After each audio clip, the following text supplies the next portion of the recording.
चलिए आज हम डे 7 पे Yeah. और आज डे 7 और आज साथ में 2 अक्टूबर भी है, गांधी जयंती भी है और हमारे पास प्राइम मिनिस्टर लाल बहादुर शास्त्री जी का जन्मदिन भी है। और उन दोनों को गीता बहुत प्यारी थी, तो गांधी जी ने तो एक किताब भी लिखी है गीता के ऊपर, उनके जो कि काफी फेमस बुक है। हम अब आगे बढ़ते हैं और मेडिटेशन से आज का दिन शुरू करेंगे। तैयार हैं आप सब? चलिए Randy, Randy. क्लोज योर, सब अपना चश्मा उतार लें, आंखें बंद करके आराम से बैठें। आगे स्वाति मेहरा।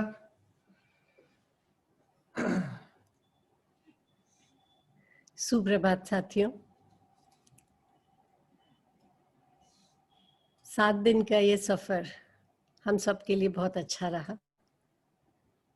आज के सफर की शुरुआत मेडिटेशन से करेंगे। धीमे से अपनी आंखें बंद कर लीजिए।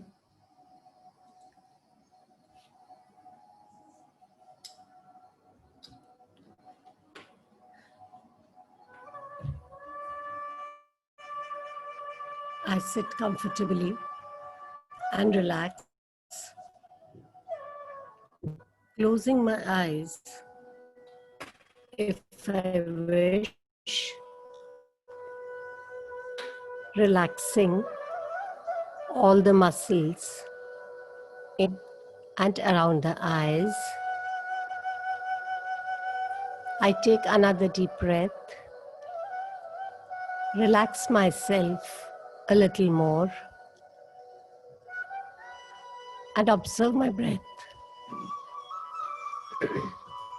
as it flows in and out. I enter into this meditation with the energy of Krishna, chanting Krishna and invoking him in my energy field. Krishna Krishna, Krishna Krishna, Krishna Krishna, Krishna Krishna, Krishna Krishna, Krishna Krishna, Krishna Krishna, Krishna Krishna. I now take a few more deep breaths in and out, in and out, in and out. I now bring my attention to my toes. If there is any tension in the toes, I allow it to relax. I relax my ankles, calves, knees, and the muscles of my thighs. I observe my thoughts, and if there are any, I let them float away, just as the wind or the breeze carries the clouds with it. The focus on my breath helps me to release and let go of all thoughts. I relax the muscles of my neck and jaw. If I find them tensed, I let go of the tension I am holding in this area. I chant Krishna, Krishna, Krishna, Krishna, Krishna, Krishna, Krishna, Krishna, Krishna, Krishna, Krishna, Krishna. I take a deep breath in and interact with this divine state of consciousness, which is the master of truth, the judge of dharma and karma. We reap what we sow. We reap what we sow. We reap what we sow. We reap what we sow. We reap what we sow. We reap what we sow. The time has come to face my truth. Krishna, Krishna, Krishna, Krishna, Krishna, Krishna, Krishna, Krishna, Krishna, Krishna, Krishna. The energy of Krishna helps me to understand that divine justice is absolute, and I reap what I sow. Initiates make divine justice the foundation of their actions, feelings, and thoughts in both the metaphysical and physical world. I understand that everything that happens to me that may seem unfair is the result of my erroneous experimentations in this life or past lives. The more I evolve,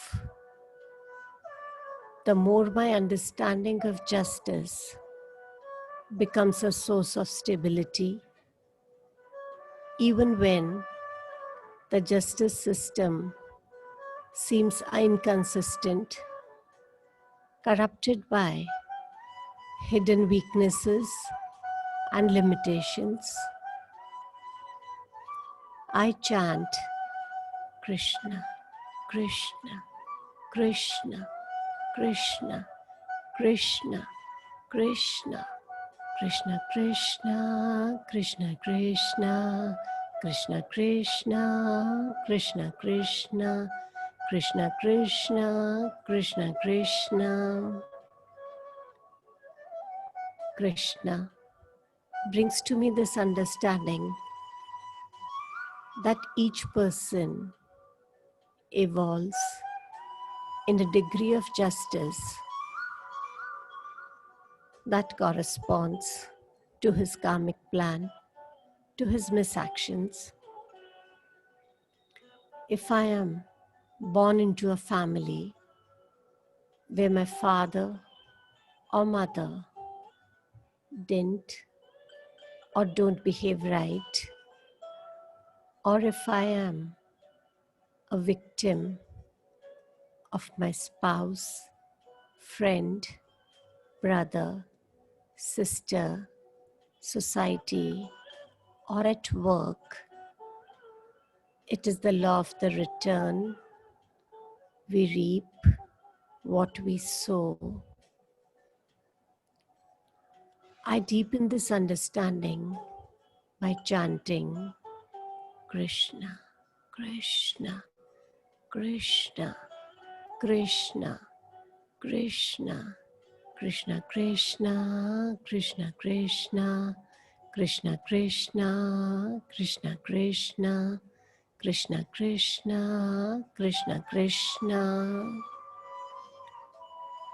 I now visualize myself in the court of conscience, standing before several sages who observe me lovingly, and I am telling them about my actions, behaviors, and attitudes which were wrong.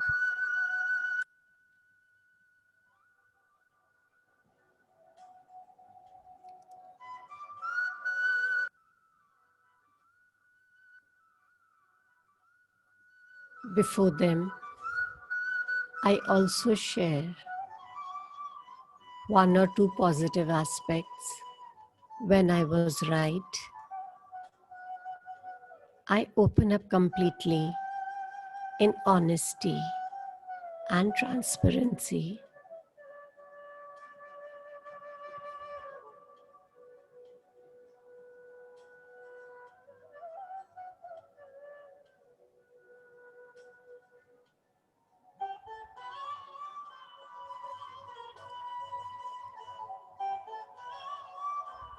I let go of images, if any, and advance on the path of truth.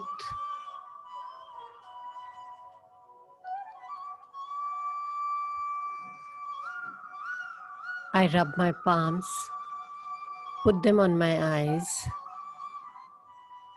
5, 4, 3, 2, and 1. Coming back to the here and now,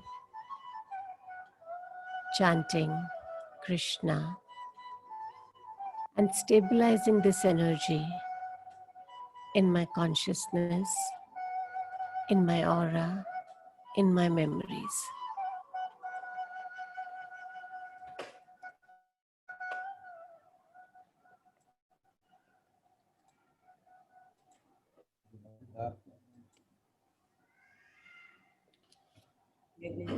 Yes, over to you.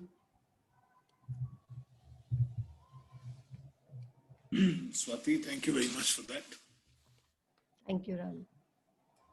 Om Namo Bhagavate Vasudevaya. Let us invoke the blessings of Shri Krishna as we continue with our inquiry into the celestial song, this divine song of the Bhagavad Gita.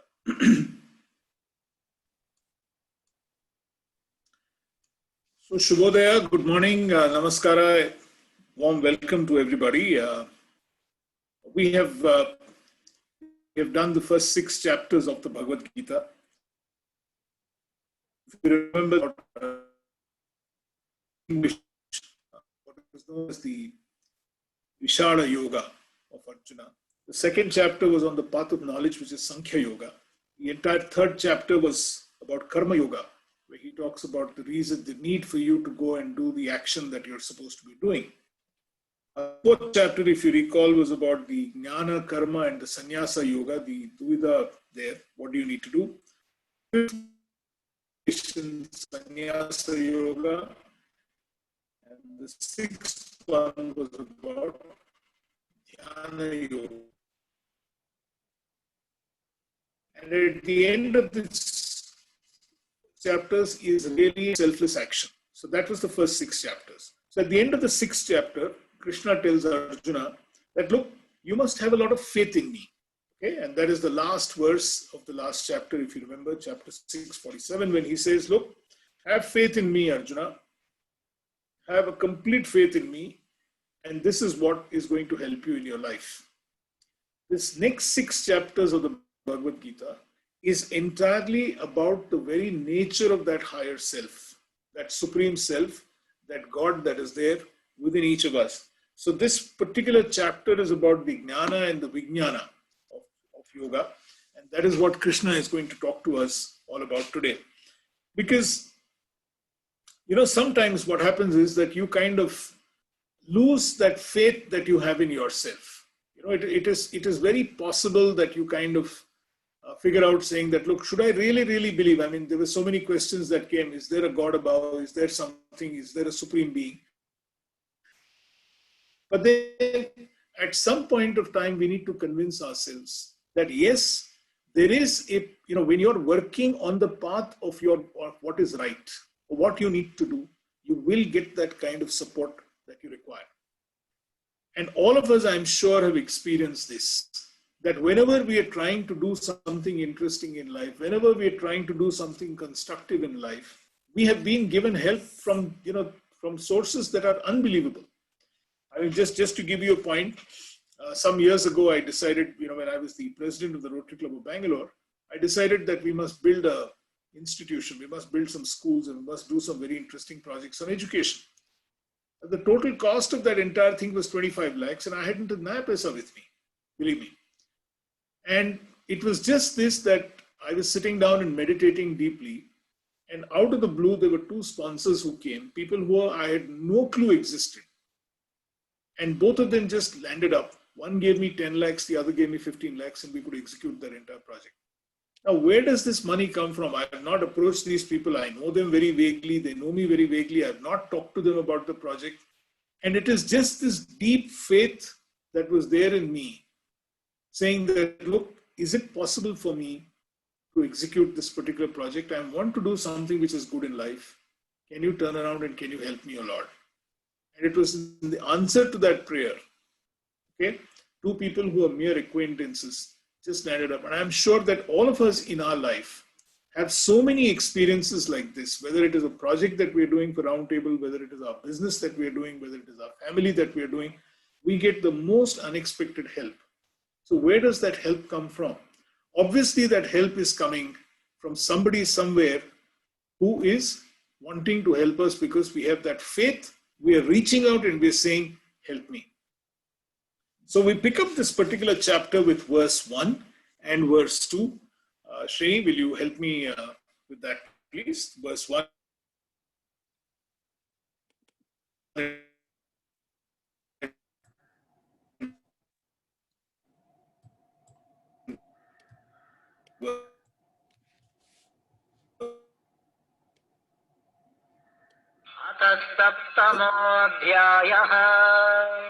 Two. Both are very interesting verses. Please, I think we put it.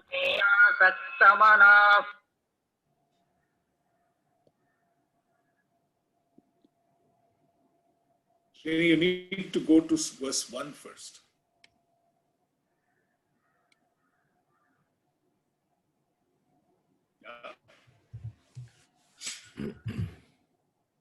अतःसप्तमोऽध्यायः श्रीभगवानुवाच मय्यासक्तमनः पार्थ योगं युञ्जन्मदाश्रयः असंशयं समग्रं माम् यथा ज्ञास्यसि तच्छृणु. Can you just repeat that, Shri, the shloka, please? अतःसप्तमोऽध्यायः श्रीभगवानुवाच मय्यासक्तमनः पार्थ योगं युञ्जन्मदाश्रयः असंशयं समग्रं माम् यथा ज्ञास्यसि तच्छृणु.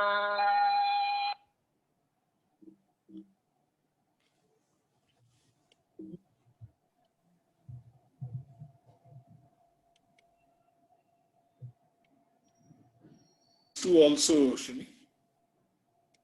You can go to verse 2 if you don't mind.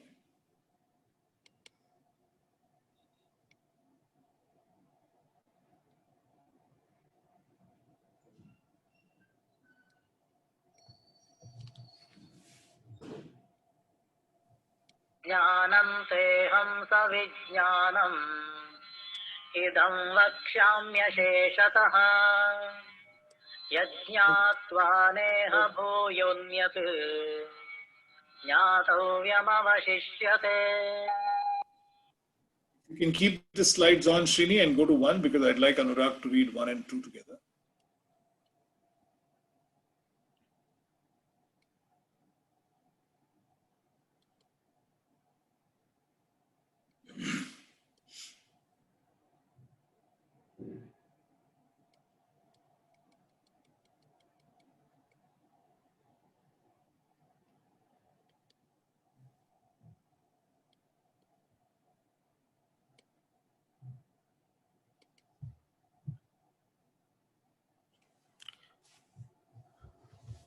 Yes.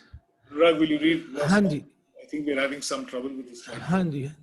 भगवान बोले, अर्जुन, मेरे आश्रय में योग का अभ्यास करते हुए मन से मेरी अपेक्षा रखकर बिना किसी संदेह के समग्रता से मुझे जैसा मैं हूं वैसा तू कैसे जानेगा, उसे सुन. Slide 2, Shrini, verse 2. मैं तुम्हारे लिए विज्ञान सहित इस ज्ञान को संपूर्णता से कहूंगा, जिसको जानकर यहाँ जगत में फिर और कुछ जानने योग्य शेष नहीं रह जाता है। So Krishna starts this entire chapter 7 by telling Arjuna and through him to us, that if one develops faith in whatever that you're doing, okay, how do you do this? Keep your mind completely focused on me, leave everything to me.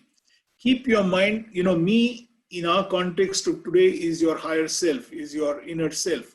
Keep your mind completely focused on me, leave everything to me, O Arjuna. The idea is that you work in a way in which the faith that you have, the belief that you have will help you deliver far better in whatever you're trying to do in life. Okay? And then he goes on to tell him that, look, I will jnanam and that vijnanam, that knowledge and wisdom. If you were to learn these two things from me, there is pretty much nothing else that you need to learn in this life, Arjuna. So listen to me very carefully. So from this chapter onwards, you see, what is happening is that the first 6 chapters, Arjuna was kind of, we can actually see a difference. There's also a very interesting chapter here. This is one of the few chapters in the entire Gita in which Arjuna actually doesn't ask Krishna a single question. Because this particular chapter is when Krishna is talking to Arjuna and telling Arjuna about his greatness and about how he ought to start developing that kind of faith in him. But you know what Krishna goes on to tell in verse 3 and 4, that look, it is a difficult process. It is not easy. Because what he is trying to tell us is that, look, there are thousands who strive for this particular knowledge and wisdom that we are talking about. But very few actually are able to get there. And amongst those very few people who attain that kind of perfection, who know the knowledge and wisdom, very, very few people get to know me. So therefore, it is a difficult process. You see, to keep the faith, to develop the belief on the basis of knowledge and wisdom is not the easiest thing on earth to do. And this is Krishna's message to us, that look, you will slip. It is possible that it will happen to you. But then have that faith, have that belief. Because that faith and that belief is something which is very, very important for you to develop that knowledge, to develop that wisdom by which you can actually get to where you want to get to in life. Is it a slippery path? Yes, it is a slippery path. Is it difficult? 100% it is difficult. It is not easy. But with faith, with belief, you can certainly go on that. So I think it's very important that we need to start cultivating that faith and belief in ourselves. That look, we will access that knowledge and wisdom that lies within us. We will be able to access that knowledge and wisdom that lies in this world to move on and actualize our Swadharma. Is it possible? 100%. Is it difficult? 100%. So here is something that we need to work with.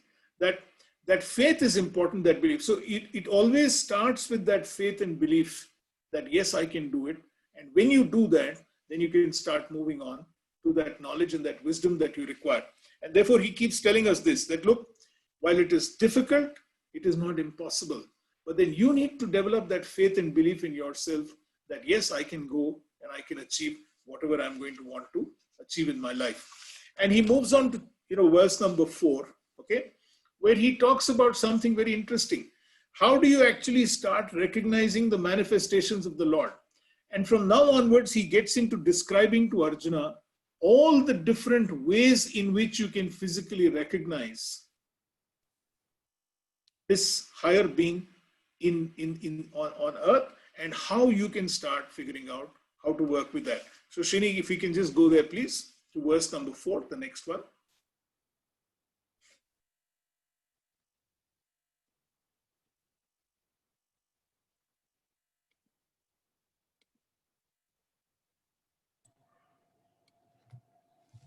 भूमि आपो नलो वायुः कं मनो बुद्धिरेव च अहंकार इति यं मे भिन्ना प्रकृतिरष्टधा। पृथ्वी, जल, अग्नि, वायु और आकाश तथा मन, बुद्धि और अहंकार, यह 8 प्रकार से विभक्त हुई मेरी प्रकृति है. Okay. Srini, just hold this slide. Don't we can keep this slide on for some time. So, how do you recognize the various different manifestations, or the manifestations of his material energy? Now, this is something that we experience on a daily basis. The fact that we experience earth, the fact that we experience water, fire, ether, okay, the mind, which is your mana, okay, and then he talks about the ego, right, ahankaram, the intellect, buddhi. And he says, these are the 8 manifestations that you can see of me everywhere. But, later on, actually in chapter 13 and verse 5, he goes on to say that there are actually 24 different elements of mind, these 8, and he adds to that the 10 sense organs, the 5 objects of the senses, and the higher unmanifest. So what we are being told is that, look, wherever you are, in whatever you're doing, there is this manifestation of the Lord that is available to us. So you're never far away from trying to experience the beauty of this. And look at what he is talking about, which is, the 5 aspects of nature: earth, water, fire, air, space. Okay.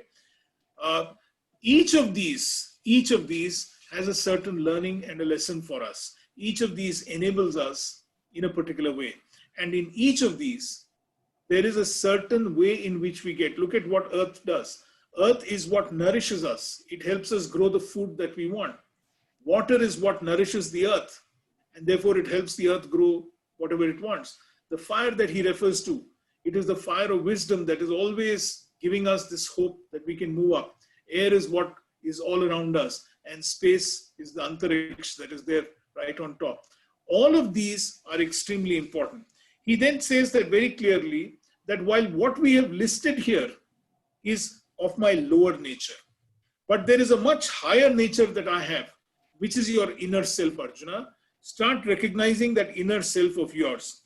The fact is that each of us has this absolutely unique origin, but the Lord somewhere is the person who has given birth to each one of us. It is his manifestation in each one of us that he is talking about. And just to repeat that, he says that, look, there is nobody who's superior to me, Arjuna. Keep this in mind. Okay?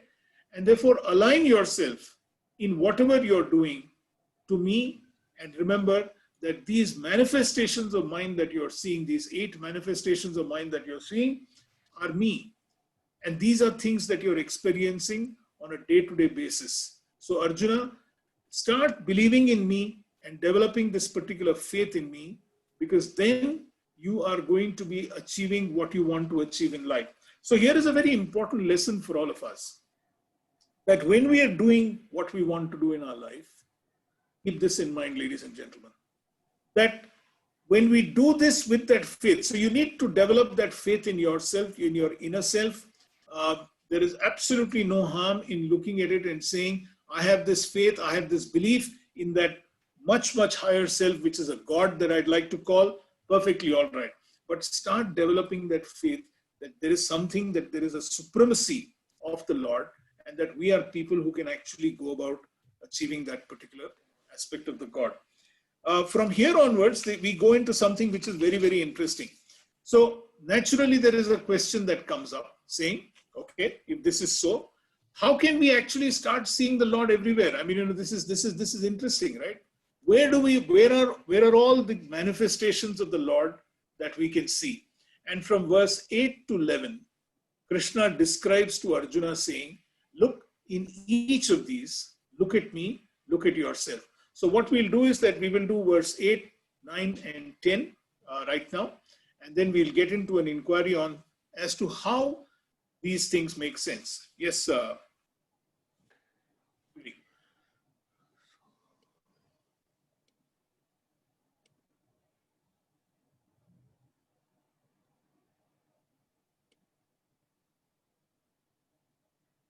ततोऽहमप्सु कौन्तेय प्रभास्मि शशिसूर्ययोः प्रणवः सर्ववेदेषु शब्दखे पौरुषं नृषु.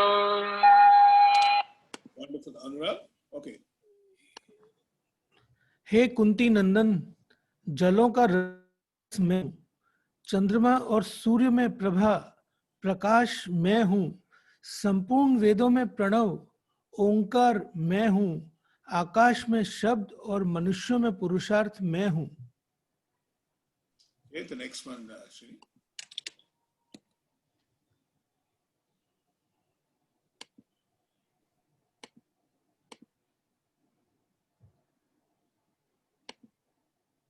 पुण्यो गन्धः पृथिव्याम् च तेजश्चास्मि विभावसो जीवनं सर्वभूतेषु तपश्चास्मि तपस्विषु.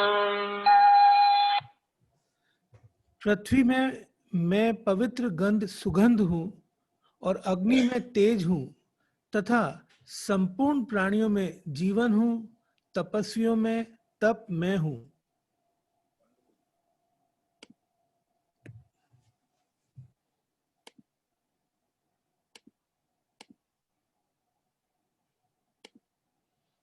बीजं मां सर्वभूतानां विद्धि Partha सनातनम् बुद्धिर्बुद्धिमतामस्मि तेजस्तेजस्विनामहम्.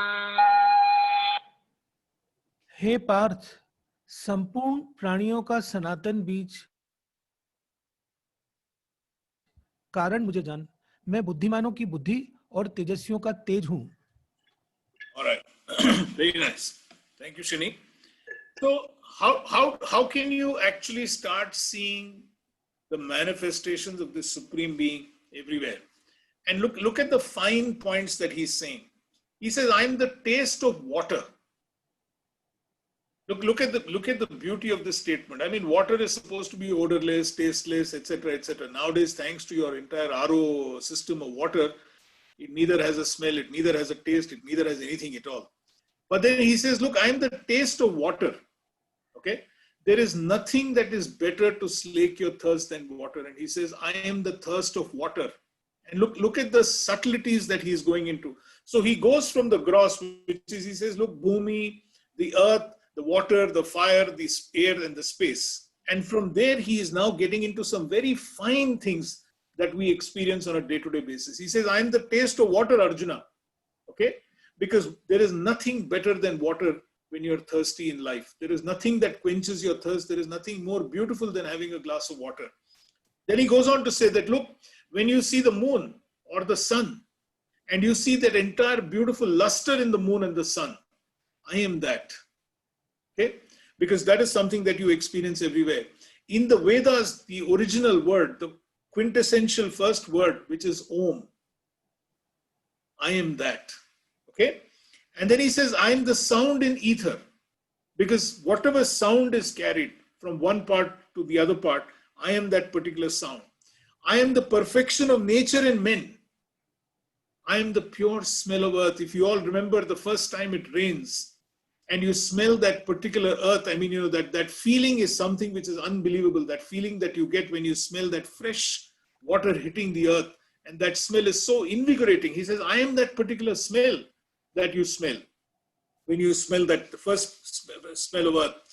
I am the brightness that dispels darkness in fire, Arjuna. Think about it.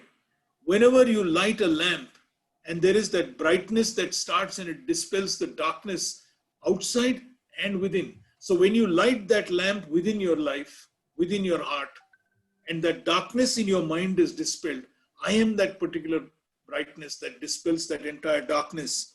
And then he goes and says, I am the life everywhere. I purify. I am the austerities that you perform. Any amount of sacrifice that you perform, any yajna that you perform, I am the one who's actually doing that entire thing.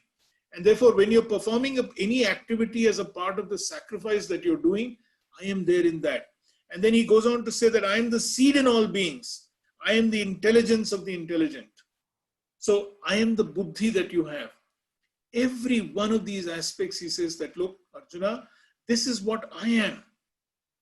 And therefore, recognize that I am everywhere, in everything that you do, everything that you actually do.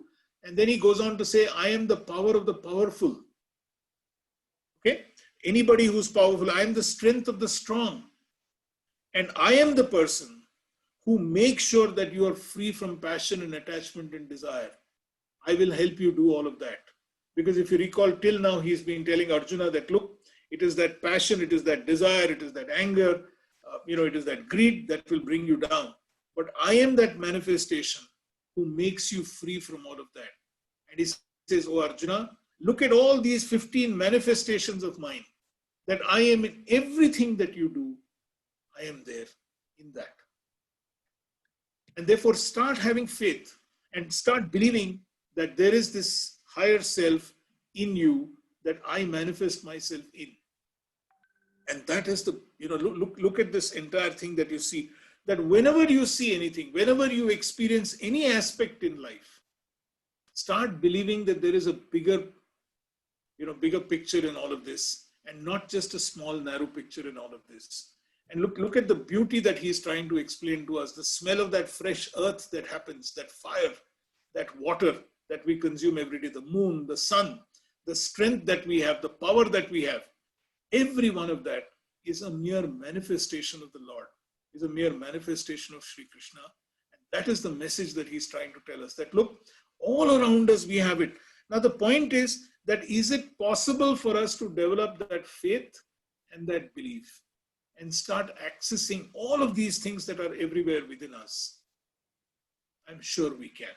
And that is the message that he's trying to give us here, saying that since I'm everywhere, all that you need to do is to start accessing it. From our modern day parlance, it is very much like the electrical charge that's available. But then you need to switch your mobile on to that. Because if you do, your battery will get charged. If you don't, then the battery doesn't get charged. That electricity is available all the time. But you need to switch on that charger. You need to put on that charger onto your mobile and your battery will get recharged. And this is all the different ways that he is talking about, saying that Arjuna, these are the ways in which that you can access me and my stuff. Now he goes on to talk about the three gunas. Okay, this is the first time actually that he introduces the three gunas. He will introduce these three gunas in a much more detailed way a little later in the Gita. But he talks about the three gunas. We talked about it very briefly, I think, in chapter 4, when he talks about the sattva and the raja and the tamas. Okay, sattva guna is obviously the ability to think in a big way. Raja guna is obviously the ability to be creative and to do stuff. And tama guna is the ability to execute. And he says that, look, it is from me that these three gunas emerge. But I am much beyond all of them. And only if you start taking refuge in me, only if you start believing in me, that will I help you to actually do that. And then he goes on to say another very interesting thing in verse 15. He says, it is the wicked in men. It is the arrogance in men. It is the delusion in man. It is the deluded fellow that doesn't believe in me and doesn't have faith in me. And obviously he meets with disastrous consequences. So two messages here. One is to Arjuna saying that, look, the people who are opposed to you in the war are the people who are deluded, who don't have faith in me, who don't have this faith that, look, I am everywhere. And they are doing all of this from selfish reasons. The message to us is very simple. Don't let ignorance, don't let arrogance, don't let this feeling that I am the doer come into you and delude you. The fact is that we are caught in this interplay of the gunas.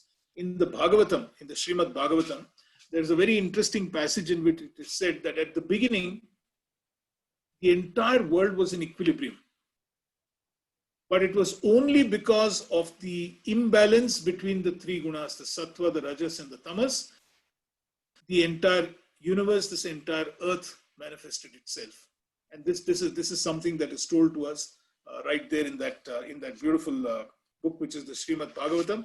If there is any of you who has the time, please do read it up. It's a beautiful book, especially Kamala Subramaniam's book is a fantastic source of reading the Srimad Bhagavatam. It's a lovely story to read.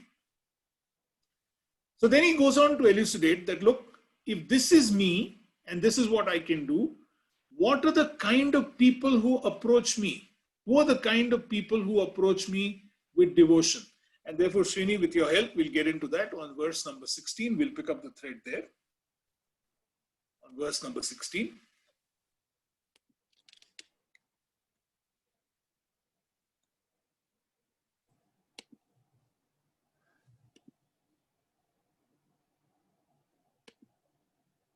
चतुर्विधा भजन्ते माम् जनाः सुकृतिनोऽर्जुन आर्तो जिज्ञासुरर्थार्थी ज्ञानी च भरतर्षभ. Right? हे भरत श्रेष्ठ अर्जुन, उत्तम कर्म करने वाले, आर्त, जिज्ञासु, धन की कामना वाला और ज्ञानी, ऐसे 4 प्रकार के लोग मेरा भजन सेवन करते हैं. So look at what Krishna is trying to tell us. He says, look, there are 4 types of people who seek me out. Okay? And the one thing he says that there are 4 types of people who engage. One is the distressed, the seekers of knowledge, the seekers of worldly possessions, and those who are situated in knowledge. So there are these 4 types, right? So when do you actually start thinking of him, and when do you start developing that faith? Obviously, there are these 4 reasons. Some of us do it when we are in distress. And that is a time when we seek solace. We seek a way out. Nothing wrong with that. Okay? There are some of us who do it because we desire the knowledge that comes out of it. And that is another kind of person. And the third is someone who seeks wealth. He says, oh Lord, make me a crorepati, make me rich today. And the fourth is someone who is wise and is a man of knowledge. So there are these 4 types of people who actually want the blessings of Krishna, the blessings of that higher devotee. These are the people who are looking for them, and these are the kind of people. And Krishna goes on to say that, look, all these are important. So long as you're going to be devoted, you're doing fine. It doesn't matter where you're coming from. So you could be someone who's, in distress, you want some help. You could be someone who wants knowledge. You could be a student saying, help me a lot.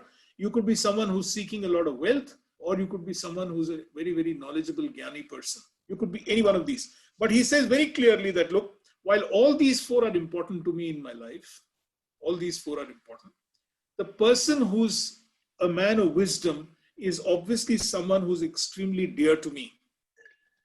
Because he says he is doing it because he is selfless. All the other 3 people, whether you're in distress, whether you're wanting knowledge, or whether you're wanting wealth, are doing it with a certain purpose. But the man of wisdom is seeking this, is devoted to me, and has that faith and belief because there is an absolute faith and belief in me. And if you recall in the last chapter, he says, become a man of wisdom, take the sword of wisdom and cut the entire bonds of ignorance. And therefore he says, look, this person who's a man of wisdom is somebody who's very, very dear to me. He talks also about the different modes that people apply. And he says that, look, it doesn't matter what mode of prayer that you actually apply. You can apply any kind of a prayer that you want. It is perfectly all right. And this is the beauty of Krishna's message to all of us. That, look, it doesn't matter what type of prayer you use. It doesn't matter what kind of prayer that you're going to be using. It doesn't matter what path that you use. Ultimately, if you do it with faith, if you do it with belief, and if you're devoted, then that particular path that you're going to choose, that particular path that you adopt, is going to get you the kind of results that you're looking for. That is his promise to us. And therefore, I think, we unnecessarily get caught in this dilemma, saying, which is the path which is the best path. There is nothing called the best path. That is your path. So long as you are happy with that particular path, please pursue that particular path. So long as that particular path is full of faith, is full of belief, is full of devotion, and it helps you to stay grounded, then that's the path that is working for you. There is nothing called the best path. There is nothing called the worst path. Every path is the same. And therefore he says that, look, whichever of these 4 guys you are, whether you're in distress today and you're saying, Krishna, please help me. I need your help, Krishna. I'm in real deep trouble right now. My health is not good, or my business is not good, or, something is going wrong. My relationships are not good. Help me.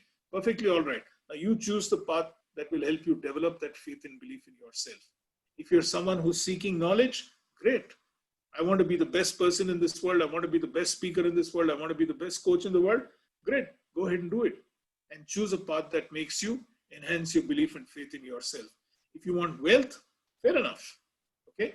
But then adopt that particular path that you want to adopt. But the best is somebody who's that wise person who is doing it because he's got that wisdom of non-attachment. If you remember, that wisdom that comes from Abhyasa and Vairagya, that is the wisdom to practice on a daily basis and not be attached to the manifestations of your action. If you can do that, he says, obviously, that is the person that is the best to me. So what happens actually, if you are that kind of a person, what really happens to you? How do you move forward and how do you advance forward? So Srini, with your help, we'll get to verse 21 and 22. What happens actually when you are a person of that kind of faith is what he tells us.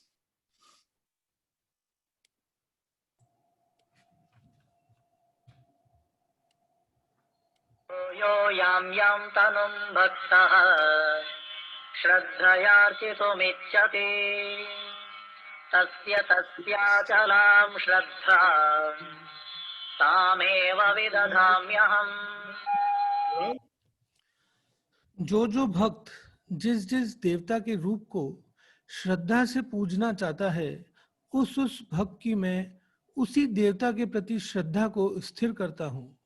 So here, this is the point that he was trying to tell us earlier. That look, it doesn't matter what kind of faith that you have. It doesn't matter who you want to pray, how you want to pray. There is not. You see, this whole myth that we've got into, that this is the best form or this is not the best form, this is the third best form, this is the worst form. This is something that we need to dispel. Whatever is the form of prayer that you want, whatever is the form of devotion that you want, however you want, you choose whichever you feel. And that is something that Krishna tells Arjuna, that I will steady that faith in that particular form that you choose. But please make sure that you choose it the right way. Okay? He goes on, Srini, in verse 22.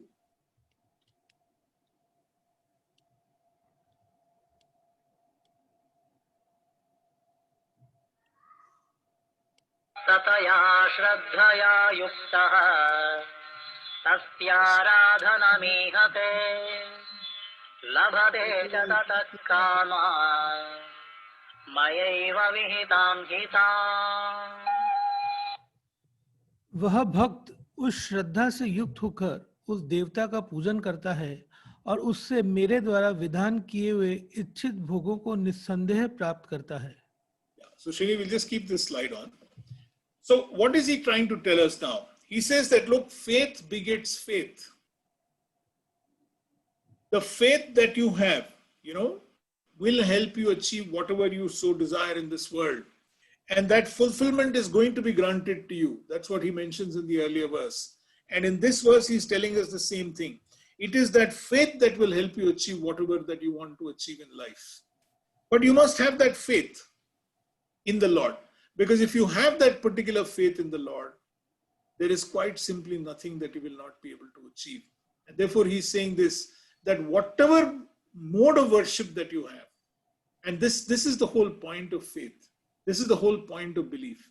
That if we can convince ourselves that, look, I am going to approach whatever be my reason for approach, but I'm going to do this with a certain amount of faith, with a certain amount of belief, in whatever way that I want, I am going to get what I require.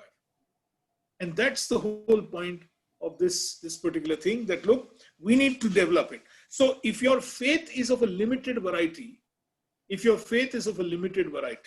then obviously the results are also very, very temporary. Okay? I must tell you this story of my childhood in Hyderabad. There used to be so many people there, who would actually go and visit a temple just before the exam. Okay? Obviously, you're not, you're wasting your time, right? You should be studying right now. Why are you wasting time standing in a line and trying to break a coconut? This is the time for you to be studying. So if you have that faith that whatever I'm studying right now is going to get me that particular result that I want, you don't have to go to the temple and break that coconut. By all means, go and break the coconut. Nothing wrong. But if you have that faith in yourself and you're going to be doing it. So if you have a faith which is temporary, then the results are also temporary. And he tells us this, that look, you must make sure that you must move away from this temporary instant gratification kind of mode to a more permanent, serious kind of gratification that you're going to be getting in your entire life. Okay, so he moves on now saying, how do you cultivate this unshakable faith? How do you develop a faith which is not temporary, which is not transient, but how do you develop a faith that is absolutely, is more permanent? Okay, he says you have to do a couple of things. From verse 24 to 30 in this particular chapter, he teaches us a number of ways that you can do that. Number one, he says, by recognizing the fact that this supreme Lord that is there is immutable and is the personification of excellence, that within you, you have that. You can actually peruse that supreme Lord within you, which is the personification of excellence. Go ahead and do that. You must be able to do that. By removing the wheel of Yoga Maya, that this Maya, that this is there of being ignorant of your own greatness, of the Lord's greatness. That there is, so whenever he's talking about the Lord from our context, let's take it to our own inner self. Okay? That there is this greatness within you. Remove this ignorance that you can achieve what you want to achieve in your life. Start developing that particular faith in yourself. And more importantly, recognizing one fact. He tells Arjuna that, look, I know the past, I know the present, I know the future. Arjuna, I am completely aware of all of this, even if you don't comprehend this ability of mine. But I do. I am someone who knows this. And he's trying to tell Arjuna this particular message, and through him to all of us, that look, there is this past, there is the present, there is the future, and that is something which is known. That is something which is preordained, but you please have this faith that you can get what you want to get today. Don't worry about that. And more importantly, that you be conscious of the fact that there will be this play of opposites. If you remember last chapter, we did this entire play of opposites of how you need to develop a certain amount of equanimity of handling these seeming opposites in life, hot and cold, light and dark. How are you going to make sure that in that you don't get lost, and that you be conscious that there is this play of opposites that will possibly drag you down? Have that faith in yourself. And if you constantly have that faith in yourself and worship the Lord, then you will realize that two more things will happen. That old age and death will happen. But when that does happen, you will be liberated if you have that faith in yourself and you have that faith in the Lord. That you are going to get into that liberation mode and you will be liberated from that entire thing. So this whole chapter is about faith. This whole chapter is developing that faith and belief, not only in yourself, but even in the fact that there is a grand plan somewhere, that there is a Lord. Now, whatever gives you that particular satisfaction, please pursue that. Now, if somebody wants to perform a Havan, go ahead and do that. Nothing wrong. Somebody wants to pray to Mata Durga, go ahead, do that. Somebody wants to pray to Krishna, go ahead, do that. Whatever it is that gives you that kind of satisfaction in life is something that we need to do, because you must develop this particular faith. So he's talking about how do you actually develop this unshakable faith in yourself. And therefore he says these few things. Recognize that there is a supreme Lord somewhere. Removing the wheel of ignorance from your mind. Making sure that you know that there is a past, present, and a future, and that will happen in your life. By recognizing all of this and getting to that particular position. So we move on to the, so in verse 21, he talks about how we can create that entire bhakti in our entire life. So Srini, with your help, we go on to verse number 30.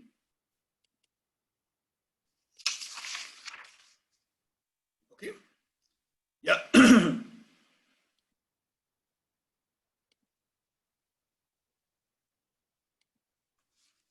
साधिभूताधिदैवं मां साधियज्ञञ्च ये विदुः प्रयाणकालेऽपि च मां ते विदुर्युक्तचेतसः।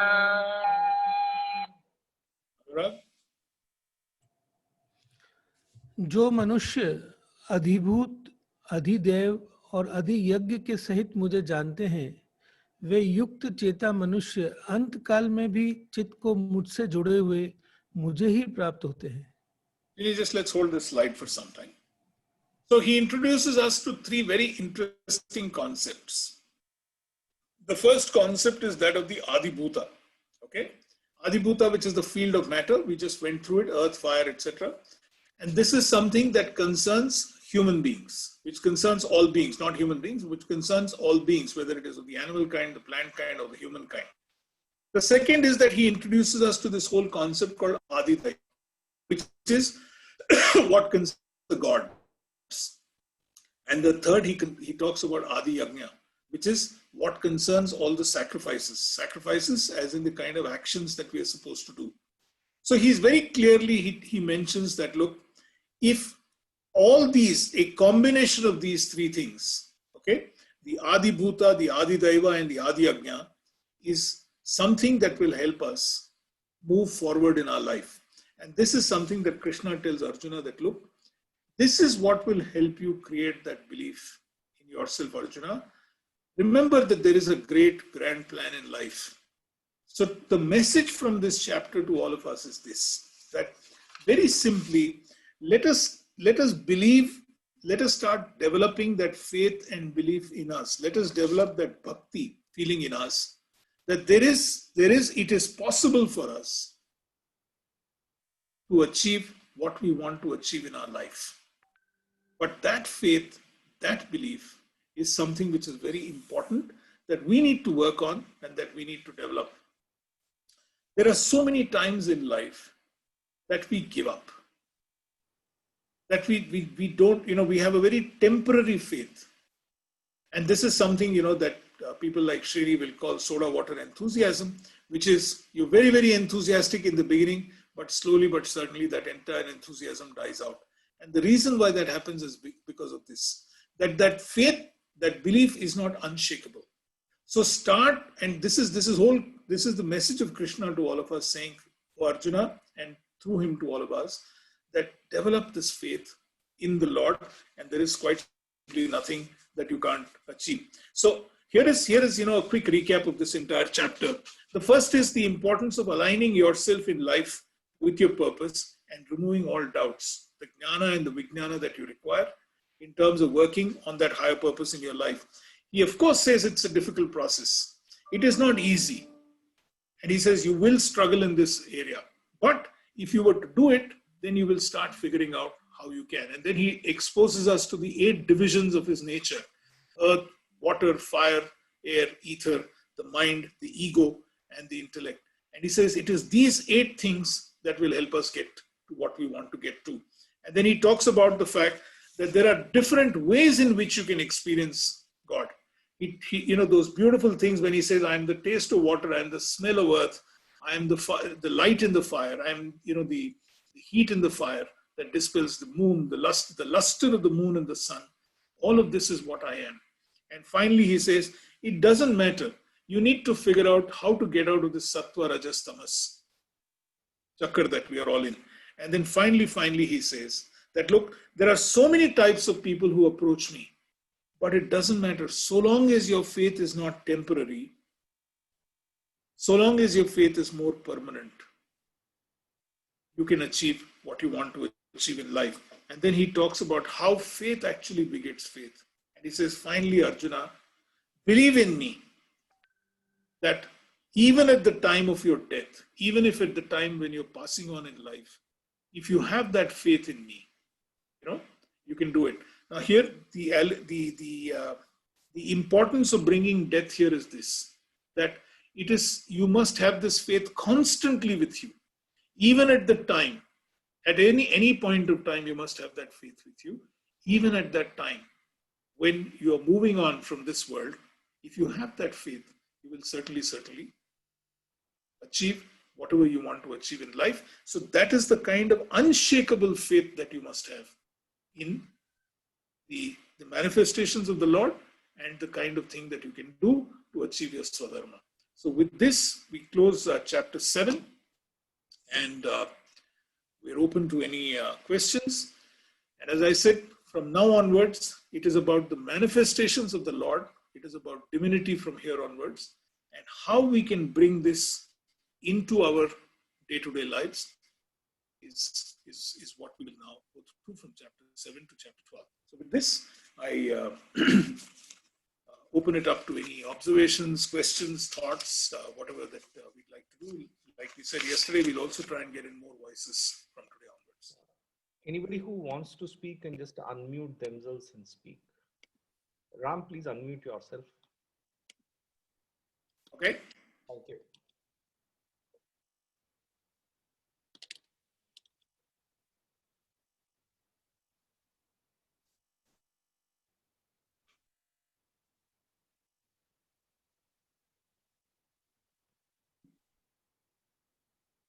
Ram, just a question.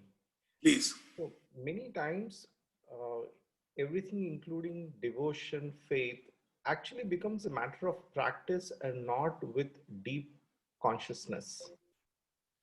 How do we develop this, the faith in some sense? How do we know that we are developing that faith? Because many a times people just go with the flow. They're not aware that they're either having faith or not having faith or moved from one state to another. So, as he very interestingly put, that you could be one of those first three. You could be in distress right now. You could be wanting knowledge, or you could have, you could be seeking wealth. Now, obviously, that faith can become a little temporary. But if you really are wise, and if you're saying that, look, I am not going to allow anything to come in the way of achieving what my purpose in life is, then that wisdom is, according to him, the best one. Okay. So a lot of people go through, unfortunately, what has also happened, unfortunately, and this is a kind of a controversial point that I'm going to make. Unfortunately, this whole bit here, if you don't do this, this is what is going to happen. Okay, so you're going through the motions of that, practicing that faith, but you really, really don't have that faith within. It is like going to a temple and buying an archana ticket and giving it to the pujari. And while that, puja is going on somewhere inside to the Lord, you're on your mobile phone saying, okay, what's happening to the stock prices, or, what is happening here, or what is happening there. You're very, very busy. And, when he brings the archana thali in front of you, you keep your hand and he does some mantras, and then he pushes off again and he does something inside, and then he comes out with a, what do you call that? Arti. Okay. And you put 10 paisa or 10 rupees or 100 rupees or whatever it is that you want. And you say, yes, boss, my deal is done today. Okay. Now that obviously that is not the kind of faith that we are talking about. But that's a very temporary faith that is there. Okay. This faith that we are talking about is a very permanent, unshakable faith. And when will you know that happens, Shri? It will happen only and only if you allow yourself to start practicing that particular faith. And that is when you start transcending, beyond distress, beyond knowledge, beyond wealth, into something much, much deeper. Okay? So if it's a very temporary thing, then yes. Is there anything wrong in doing that? No, there is nothing wrong in that. We are human beings. We are entitled to go cut deals with God and say, hey, Bhagwan, mere ko de de yaar, please. This is something I want. So, but at least try and move to that level is what he's trying to tell us. Thank you, Ram. Ram, you described four kinds of devotees and you just left it there. Is it right or wrong to be any kind of devotee? If, as far as I am, what shall I say, as far as I am taking the name of the Lord. So even if I go for wealth, even if I go for material ask, I'm taking the name of the Lord. You're absolutely right, Jayashree. That is exactly what he's saying. There is absolutely nothing wrong in one of those three people. You could be in distress, you could be wanting knowledge, you could be wanting wealth, perfectly all right. But his point is that at some point of time, can you move from those three into becoming a person of wisdom, by which you say, okay, help me come out of this ignorance. Okay. Can you help me practice? Can you help me develop that non-attachment? Okay. Is it possible for us to move to that? So according to him, there is absolutely nothing wrong with either of these three. Okay. just make sure that if you move into that area of wisdom, if you become a person of wisdom and you start developing that faith in yourself, not from a very temporary perspective, Jayashree, but from a more permanent perspective, then that faith slowly but surely, Jayashree, becomes unshakable. Okay? To give you an example, supposing, for instance, I need some wealth at this point of time.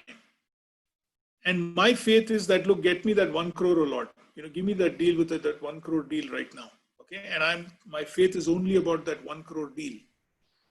Supposing I do get that 1 crore deal, then what happens? I mean, should I now enhance it to 10 crores? Or should I just leave it at that? Or should I just forget that faith?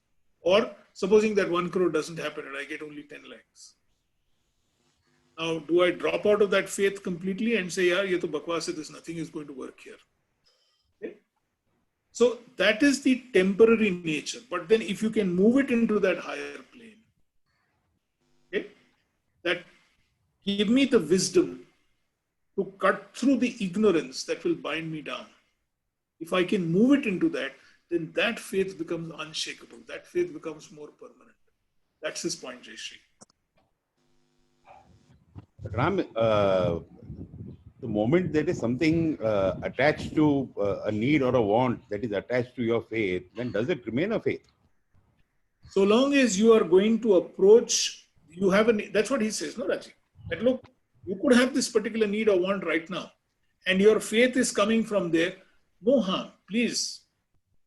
Just make it more permanent, Raji. That is his point. Don't make it temporary. That's the whole point of this is, don't do it in a temporary ways that ab mil gaya na, ab tada bye bye. I mean, don't do that kind of faith. That kind of faith is very temporary. Obviously, that will give you very temporary results.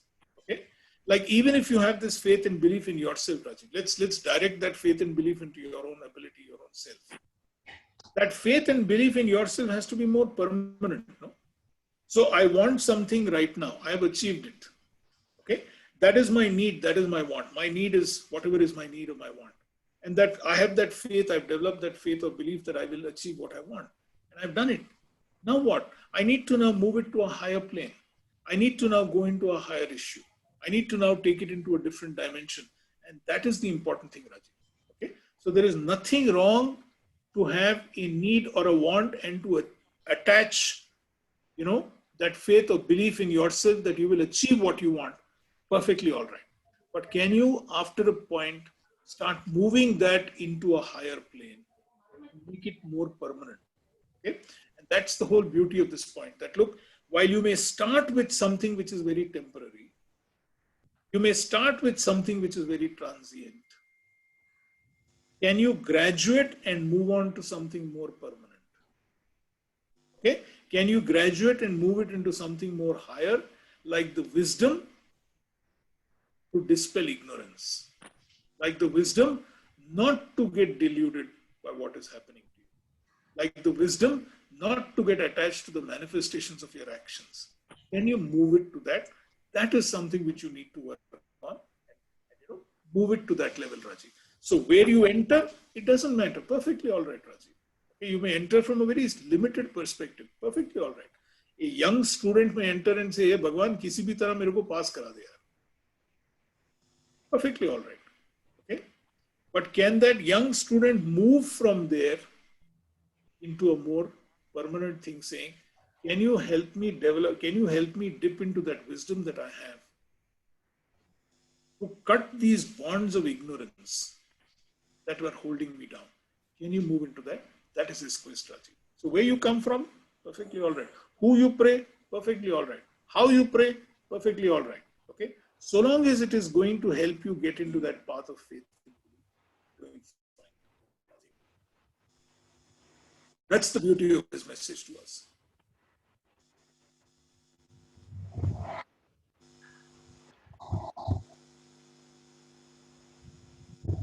Reshma, you're speaking, but we can't hear. I can't unmute. No, she's unmuted. She's.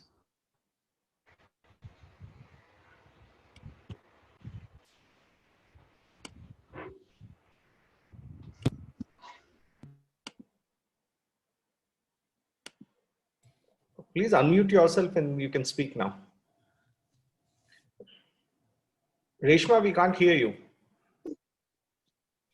Maybe someone else can speak in the meanwhile. Ram, can I ask you a question?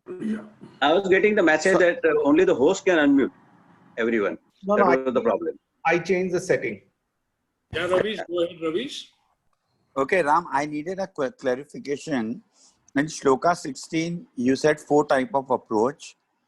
First is distress. Second is desire the knowledge. Third is seek wealth. And fourth is man of knowledge. Can you explain what is the difference in point 2 and point 4? Man of wisdom. Point 2, Man of wisdom. someone who is still seeking knowledge, who's still getting there, Ravish. Okay. Okay? Whereas the fourth is someone who's already arrived there, Ravish. Is that clear? Okay, I got it. Ram, can I say something? Please, Ashutosh. Yeah, the Arjun himself was a great warrior, and according to me, he was also quite knowledgeable person. Yes. So why Lord Krishna? I've been reading Gita for so many years actually. What I'm wondering that why Krishna takes such a long time and so many 18 adhyayas, to convince him or to bring him to this stream to do the war. So if that is so difficult for Krishna to explain to Arjun, how difficult it must be for common people like us? This is my question. Very relevant question, Ashutosh. So the point is this, that look, as I told you in the first chapter itself, we're all creations of our own conditioning, Ashutosh. So sometimes it is not possible for us to, come out of that layers and layers and layers and layers of that conditioning, Ashutosh. Okay? If you see the back of your palm, okay, you will see millions of pores here. Millions and millions of pores here, right? Now our mind is like that, Ashutosh. Our mind is full of these millions of small receptacles. Over the years, what happens is that each of our experiences will go and sit in one of those receptacles, Ashutosh. Okay? So when you hear something, when you experience something with your senses, whether it is your eyes or your nose or your smell or your taste or your hearing or whatever it is, your buddhi, with your intellect, with your mana, it will go and immediately do a save as. Okay. So it will go and save it on the closest experience that the mind thinks suits that. Like for instance, let me give you an example of what I'm saying. Supposing I were to tell you today, Ashutosh, let's go out for lunch. Now, going out for lunch is a great thing, right? You'll say, hey, lovely, yaar, come on, let's go for lunch. Because it's going and sitting on that experience saying going out for lunch is a pleasurable experience. But if I were to tell you, Ashutosh, we're going to go for lunch and have it in that one little thela, which is a very dirty thela, right outside our office, you're immediately going to say, no, yeah, are you mad or what? Okay? So what happens with the mind is that the input that we get, it just goes and does a save as. So the problem with Arjuna is also this. You see, Arjuna, don't forget one thing. Arjuna is Krishna's closest friend. Okay? Krishna helped Arjuna marry his own sister against the wishes of his elder brother Balarama. Arjuna managed to get Subhadra to marry Arjuna, and he got her, he got him, the story goes that Arjuna eloped with Subhadra. And despite Balarama's, opposition to this entire alliance, right? He's that close a friend of Krishna. I mean, he's not just a devotee of Krishna. He's a dear friend. I mean, they've grown up together. He's been through so many escapades with Krishna. The easiest thing for Krishna to have done was tell Arjuna, now get up and go and do what I'm telling you to do. Yeah, that's what I was thinking. Did it? And that is the problem that all of us get into, no, Ashutosh? If there is someone that we believe is not doing what he or she is supposed to be doing, guess what we do? We get aggressive. Like Krishna got aggressive in the first chapter, in the second chapter, in the the third or the fourth verse. And he said, what is this lowly weakness of the heart here? Come on, get up and fight, man. But it doesn't work, no? We have seen in our own experience, whether it is somebody within the family, whether it is a close friend, you can get confrontational, it doesn't work. And therefore, to deconstruct the layers of the mind, to deconstruct the layers of our conditioning, Ashutosh, you need a process. You need to go through this process, and this process took Krishna 700 verses. Till he finally, told Krishna, I will fight. Okay? So it took him that amount of time, Ashutosh. It's not easy. And likewise, when we want to change somebody, our intentions may be very right. Our intentions may be very noble. Our intentions may be very honest. And we try and get aggressive. We try and confront the person. We try and say, "Are you mad? What are you doing? Pagal ho gaya kya? This, that." It doesn't work, no. This doesn't work. So it takes its own sweet time. So we've got to develop that patience to slowly unravel that entire conditioning, and then get people to do what they want. Very well explained. Thank you very much. Thank you very much.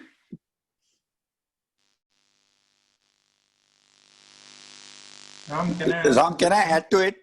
Yes, Sorry. please. Go ahead.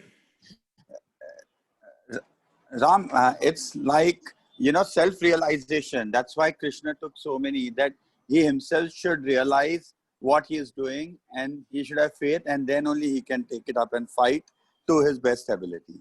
Is that correct? 100%, Ravish. You're very right. Very right.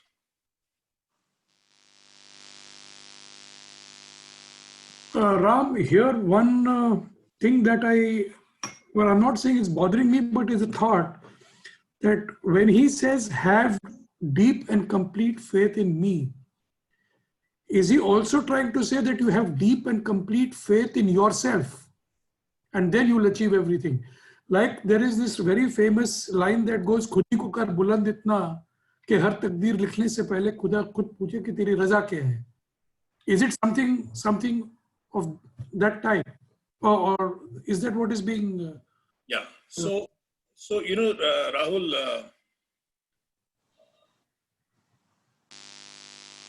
earliest known commentary on the Bhagavad Gita was by Shankaracharya, Adi Shankaracharya. And Adi Shankaracharya was a great believer in the Advaita philosophy. The Advaita philosophy is very clear that everything is within you. There is this monotheism, as it is called. Okay? Not outside, there is a Lord within you. So when he's saying your higher self, he's all actually, you can refer to it and say that, believe in your own higher self. Okay? That is one interpretation of this whole thing, Rahul. But there are other philosophers who came much later, Ramanujacharya, Madhavacharya, etc., who said, no, there is a Lord outside. There is a God, there is a supreme being, there is a Lord, whether it is in a murti or whether it is in a temple or church or a gurudwara or a mosque or whatever it is, there is another Lord altogether. There is a Lord outside. Okay.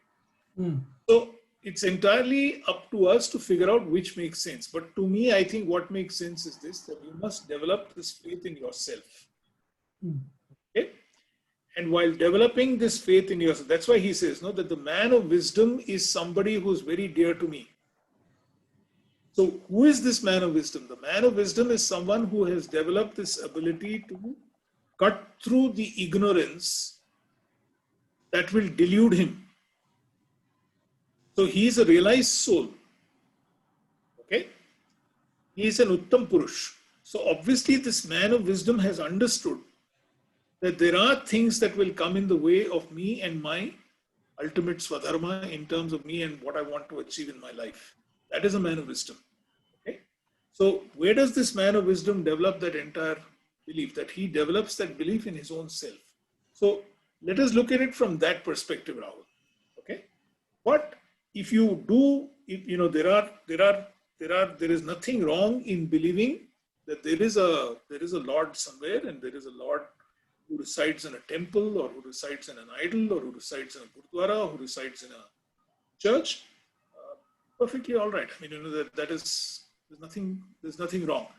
Whatever be where you want to peg your faith, Rahul, move to that level by which you can start developing that wisdom to dispel those bonds of ignorance. If you can do that, great. So it doesn't matter which path you choose, Rahul. Okay? You can choose this path or you can choose this path. But so long as they both converge on making you a man of wisdom and cutting through those bonds of ignorance, we're doing fine. So then there are two things out here.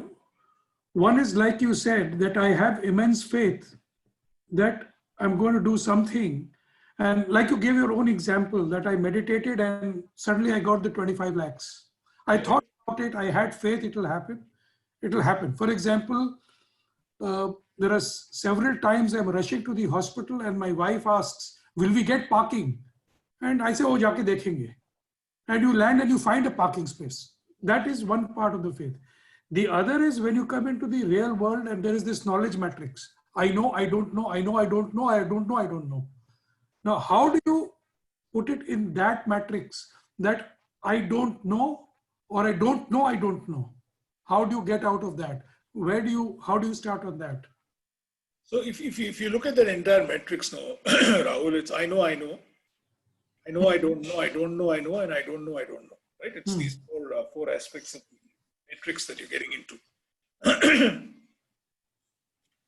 Do you know that there is a higher self? One of these four. Okay? I know, I know, I know, I don't know, I don't know, I know, I don't know, I don't know. Right? It could be in any of these four things.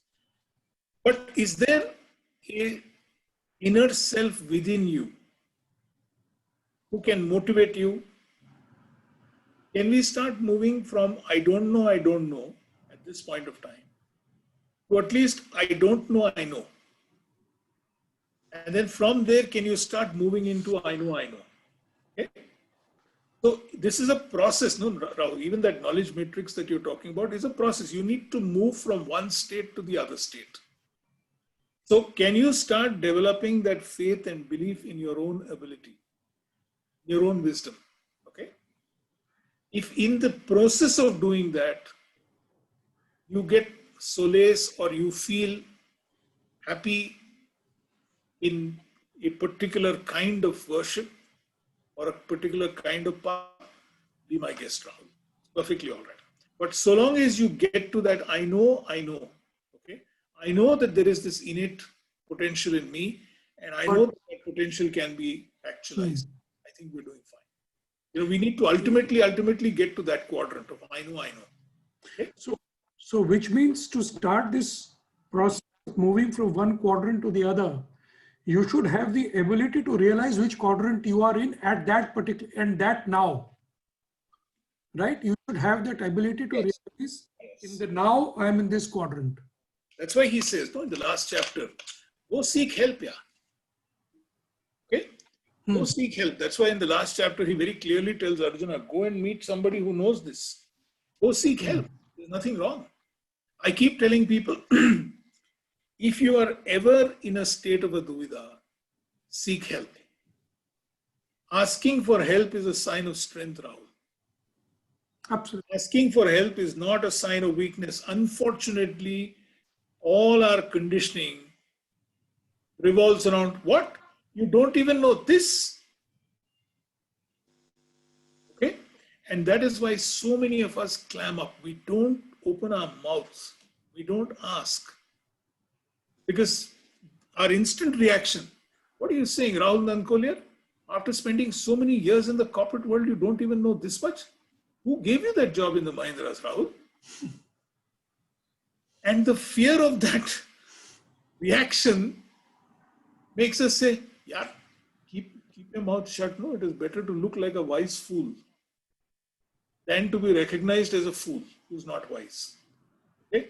So let me keep my mouth shut right now. Chalo, chalna hai, kuch pravachan chal raha hai. Let me listen. It's nice. Swati's meditation is good. after this, let me go home. So, this is one of our biggest conditioning challenges. Saying, come on, you don't even know so much. What are you talking? This is so wrong, And this doesn't allow us to ask questions. So I'm saying, for God's sake, stop this here. Ask questions. Ask help. Seek help. So how do you know which part of that quadrant you are in? Whether you're in I don't know, or I know, I don't know, or I don't know, I know. Super. Can you speak to someone? Can you speak to your mother? Can you speak to your father? Can you speak to your brother? Can you speak to your spouse? Can you speak to your teacher? Okay. And can you get the clarity that you want? You'll be doing yourself a favor. Thanks, Rob. Can I add something to that? Please, Ashutosh. Yeah, I think what is our aim is to, the Manusya Jivan we have got is to become happy. So ultimately, all these things we have to learn, and we have to make sure, every time and happiness comes from within. Nobody else or nothing can make us happy. So we have to be happy ourselves. Now to reach that level, this is the path that Krishna is showing, that how to achieve that. And what are the factors working behind it. And that is what is the message, perhaps, of the Bhagavad Gita. Am I right? Absolutely, Ashutosh. 100%. That each of us has come here with a certain higher purpose in life. Okay? What that purpose is may take a little time to discover, but it doesn't matter. There is that higher purpose. So can we all work towards that and get there? Yeah, Ram, can I say something? Please, Rajiv, go ahead. Yeah. You see, when you're talking about man of wisdom, when Stephen Hawking had come and he was asked the same questions, that do you believe in God? Like you said, Adi Shankaracharya said God is within. The other philosophers said God is outside. He said, if there is God, then there is God that's everywhere around. And he was a man of ultimate wisdom. So I believe that the same concept, if God does exist, like even Krishna said, I am the ether, I am the water, I am everywhere. He's in every part of nature. So if there is a God, there's God everywhere, in every molecule of this world. Or then there is just nature, or you'd call the way the universe works. 100%, Rajiv. Beautifully put. Wonderfully put. Very nicely put. Very nicely summed up. Fantastic.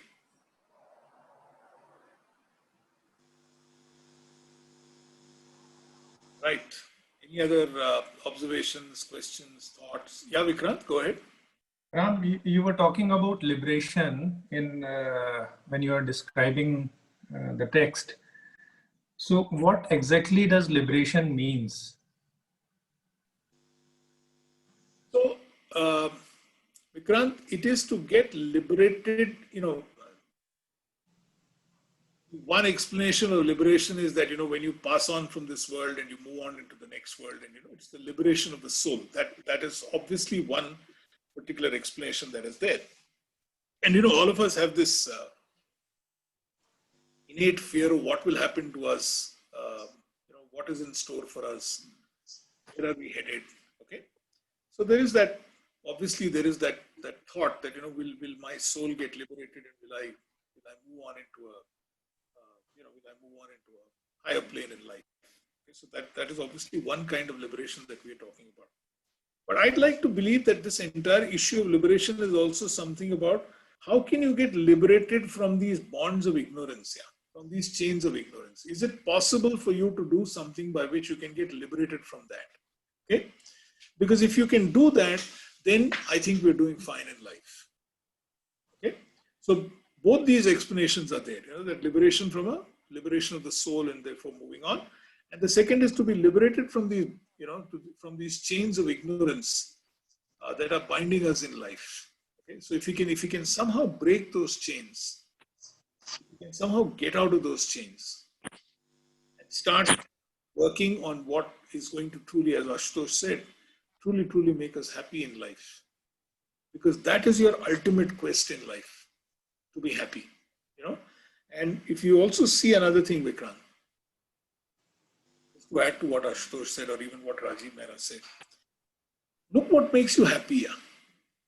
It's always the simple stuff that makes you happy. That smile that you get from an innocent child, that makes you happy. It's that, nice sambar that you ate, or it's that nice idli that you ate, or it's the simple stuff that makes you happy in life. You know, it's that great conversation that you have with a friend that makes you happy. The small stuff. So how can you liberate yourself from all these chains of ignorance that is stopping you from being happy? That could be a third explanation.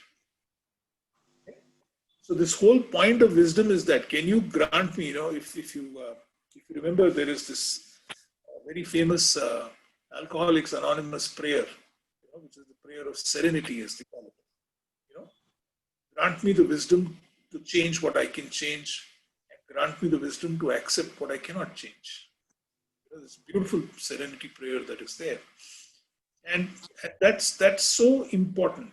You know, so can I be liberated from that, so that I can start working on my happiness and move towards being a truly happy human being? That's the important thing. But in general parlance, they talk about liberation is where you get out of this cycle of birth and death. So is there a different plane? That's the first part. So are there multiple planes for human beings that they traverse? Sure, Ashutosh. So sure, Vikrant. I mean, you know, so the point is this, that is the first part that I talked about. Okay, that how can you liberate your soul from this existence? You know, yesterday I think we talked. Somebody made an observation, if I'm not wrong. Sankalp made this observation that, you know, when you move on, you know, your soul actually gets into a higher plane, and then you reside for a certain amount of time there, and then you come back after that. Okay? You take birth again as a body. That's one kind of liberation that we're talking about. And there are some who get truly who don't come back at all, okay, who don't even traverse this path of the earth again. So that's another kind of a liberation. That's the first one that I talked about. You know, that how do you liberate your soul so that your soul doesn't really come back? How does your soul actually go into a higher plane and merge with the infinite consciousness? That is another aspect that we're talking about. But has anybody seen that plane? I haven't. I can't talk about anybody else, but I haven't seen it, for instance. So how do we know it really exists? I think you need to see, some of these things are unexplainable. You know, in a lighter note, the three most useless words in the English language is "I love you." It means nothing. But takes an enormous meaning on the way you express it, Vikrant. You know, if you buy a rose, you go on your knees and you screw up your face and you look at that girl deep into her eyes and say, "I love you," you know, like I did it to Dipti many years ago. She'll possibly turn and say, "Yeah, I love you," okay? When a mother says, "I love you" to a son, it's a different thing. When a father says, "I love you" to a daughter, it's a different thing. Right? When a brother says, "I love you" to a sister when she ties a rakhi, it's a different thing altogether. Right? When a shishya goes and tells his guru, "I love you for teaching me what you taught me," it takes a completely different meaning. Just look at it. It is not what you are saying that is important. It is how you say that is more important. Likewise, these particular concepts, there is no absolute aspect of this concept, Vikrant. It's all relative. So it is what your belief is taking you to.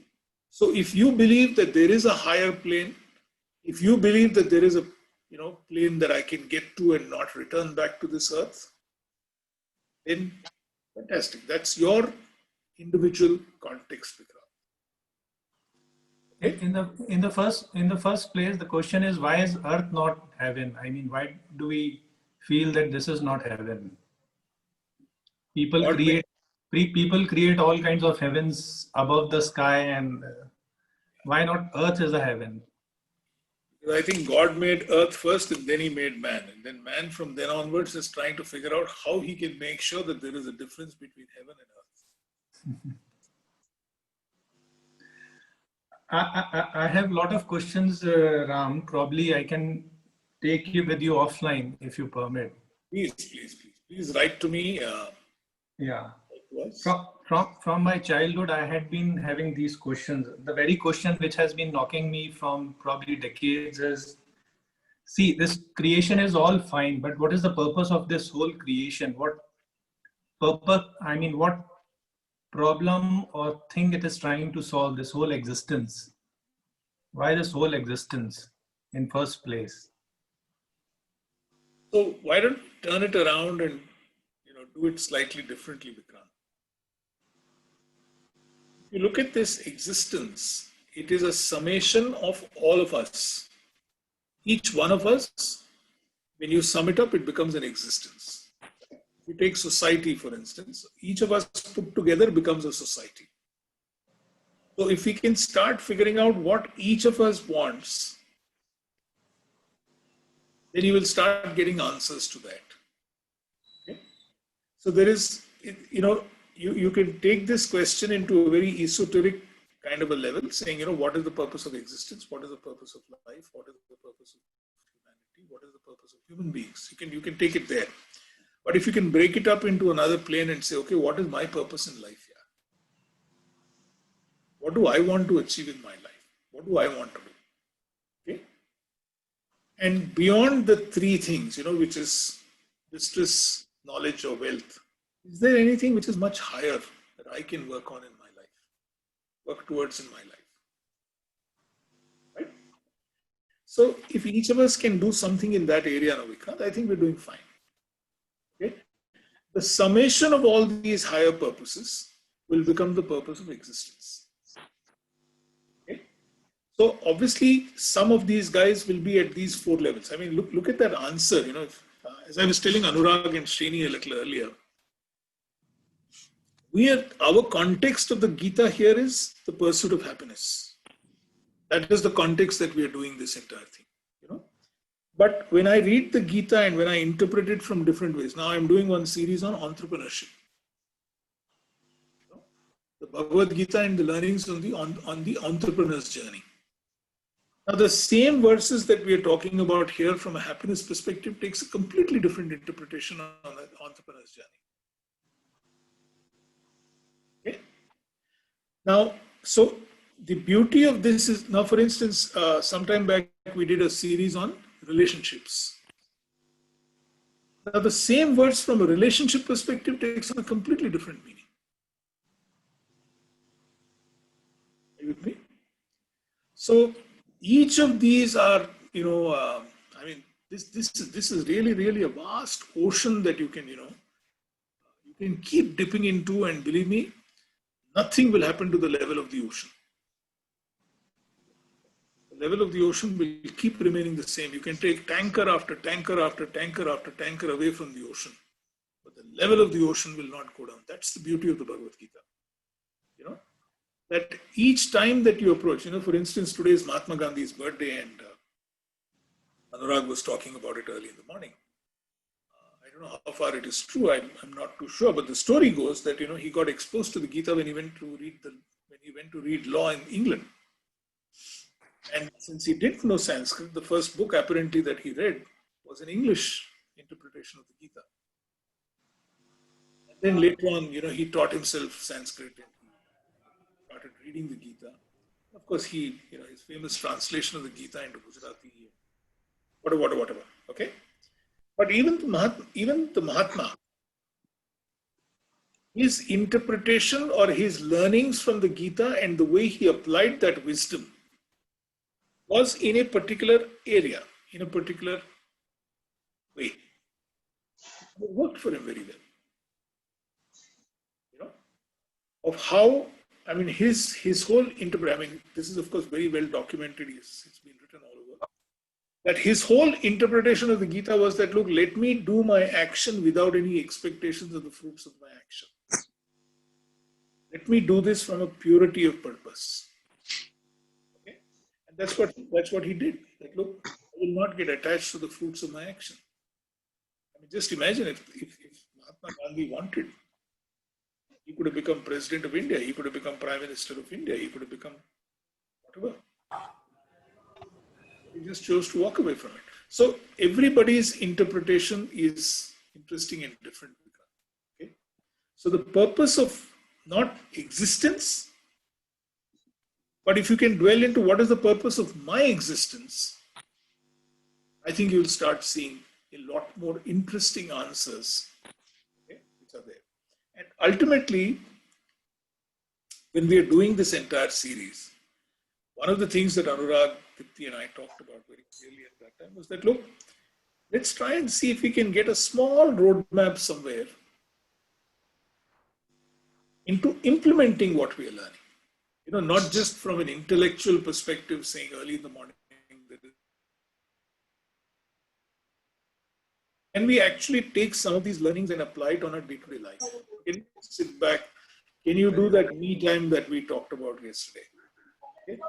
And from today, when we are talking about this importance of faith and belief, can you start believing in yourself? Can you start developing that intense faith in yourself? Okay? So in each of these chapters that we are doing, we're actually looking at different aspects. We're saying, can we take one thing back? So from today's session, can we take that one thing back, which is that faith and belief in yourself? Good. Okay? Absolutely. Can we take that one thing back, right? Beautiful. Yes, Beautiful. take that one thing back. Beautiful. So every chapter we're looking at it and saying, look, take one thing back and implement it today. So that when we come back tomorrow, okay, then we're at least moving a little forward. Like Rahul mentioned, I think in the third session or whatever, that, you know, he said, look, I was ready to, you know, give everything up and say, forget it, it doesn't make any sense. And then now he's saying, no, let me come back. Let me pursue my Swadharma, because this is something which is important to me. So in each chapter, there is one nugget that if we can go back and practice, I think that would then be Krishna's message to us. Thank you, Ram. Ram, have you documented this entrepreneurship and the relationship version of Gita? Documented somewhere? Is there a book or something like that? That is coming out, Ashutosh. I have to get down to that, but yes, that is there. I'll share some of these thoughts with you. But I'll share those links when they happen when they happen. Yes, Preeti, tell me, ask me, Preeti. Go ahead, Preeti. Yeah, Ram, I strongly believe that if you have faith in the Almighty or in God, then there is no scope for fear. Because I feel if the fear is there, then your faith is not there. So I strongly believe that faith is there is nothing wrong that could happen to you. Because you feel you are in a protected shield and you're sitting with God and He is your caretaker and He's always going to solve all your problems. So if your faith is that strong, there is nothing that can harm you or hurt you. That is something which I believe in. And secondly, the strong belief is that the more you give, you get that much more. So I think giving is what is really important, because once we start doing that, you know, you are getting a lot from the abundance. It's what you give is what you get back from the universe. These are the two strong beliefs that I have. Very, very well put, Preeti. Very well. I couldn't agree with you more on that. There is a very famous old Indian saying, you know, when fear knocks on the door, Preeti, and if faith opens it, then fear disappears. There's a very, very old Indic saying, you know, जब डर आपके दरवाजे पे खटखटाता है और जब विश्वास उस दरवाजे को खुलता है, तो डर अपने आप भाग जाता है. There's a very, very famous, beautiful saying that, you know, it's all up to you, because, you know, डर का तो काम ये है ना, डर का तो काम ये है कि हर दरवाजे पे जाके खटखटाओ, मतलब, you know, knock on every door that you can. That is the job of fear. अभी क्या करेगा? That is his job. पर अगर आप में इतना विश्वास है कि आप वही दरवाजे को खोलोगे विश्वास के साथ, तो अपने आप भाग जाएगा कहीं का. In fact, just to add, many years ago in my career, I had a very interesting incident which made me crush my ego and taught me a very important lesson. that whatever you want to do, there are two outcomes. It will happen or it won't happen. But unless you try, you won't know which of the two is going to happen. And I've always done that. चलो करके देखते हैं, बात करके देखते हैं, जरा करके देखते हैं, होगा तो होगा, नहीं होगा तो देखा जाएगा. And it's taken me through, well, as far as I've reached. It's all that. Yes, Pankaj, you wanted to ask a question. This Yes. story. Sorry, now. And this story of this breaking of arrogance is when I was physically thrown out from somebody's office, and I camped outside for 7 days till he told me why he threw me out and won him over, and then got the business. But pretty long story, some other day. But that taught me a lesson that if I, in my ego, if I had gone back and said, "Sala, kya samajhte hai apne aap ko?" I would have been the loser all my life. But it then told me, let's me go and find out first why he did what he did. Then we'll see later kya karna hai. And then step by step, step by step, step by step. As you say, na, outcome, result, outcome, result, outcome, result. That guy is a lifelong friend today. Wonderful. There you go. Sorry to interrupt you, Pankaj. No, Pankaj, yes. I would request for your views on the following. We are trying to be or trying to think about how we should be Arjuna in our lives, but we are also in a small manner Krishna in so many people's lives. So I would like to know your views. What are the steps we should take to generate faith in the people who are looking up to us or are not looking up to us? And I mean, it could be really immediate family members. We have children of that age. आज हम याद करते हैं कि हमने हमारे father की बात सुनी होती, तो I'm coming from that context. So if you have few steps, then I would like to incorporate those. Well, I think, that's a great question that you asked, Pankaj. One of Mahatma Gandhi's very, very famous oft-repeated statements is, be the change you want to see. Be the change that you want to see. That's a very, very famous statement of Mahatma Gandhi. Gandhi is again somebody that I admire a lot. Okay, there were three Gandhis actually. There was one Gandhi who had come to India, and there was another Gandhi who fought for partition, who fought for independence, and then there was a third Gandhi who closer to the partition. So there were three of these different types of people. Anyway, having said that,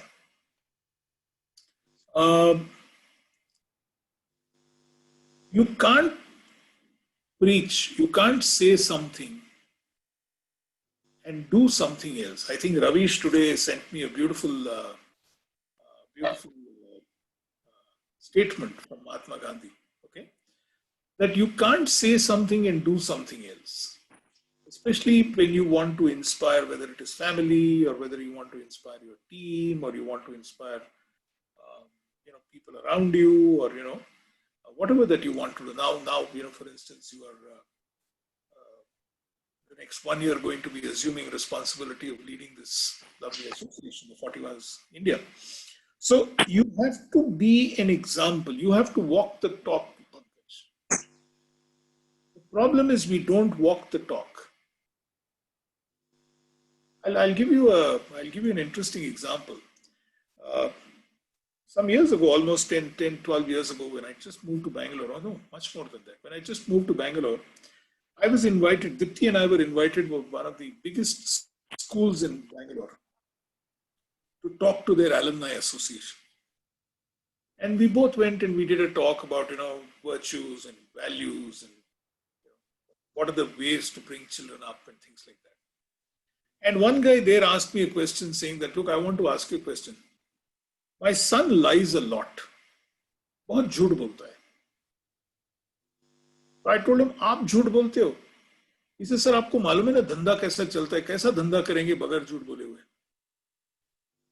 sir अगर आप झूठ बोल रहे हो तो फिर कैसे बोलोगे आपके बेटे को झूठ मत बोलो यार? आप ही तो सिखा रहे हो झूठ बोलने का. आपने उसको कभी फेक लीव लेटर दिया है? बच्चा बोला मेरे को क्रिकेट देखने का है, लेकिन डैडी एक चिट्ठी लिख दो ना कि मैं बीमार हूं. आपने दिया है वो? बोला हाँ मैं तो करता हूं. तो फिर कैसे बोलते हो बच्चे को झूठ मत बोलो यार? You are encouraging your child, no?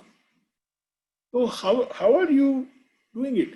So that's what, I mean, even here, if I'm not wrong, I think in chapter 3 or 4, Krishna says, I have nothing to achieve in my life.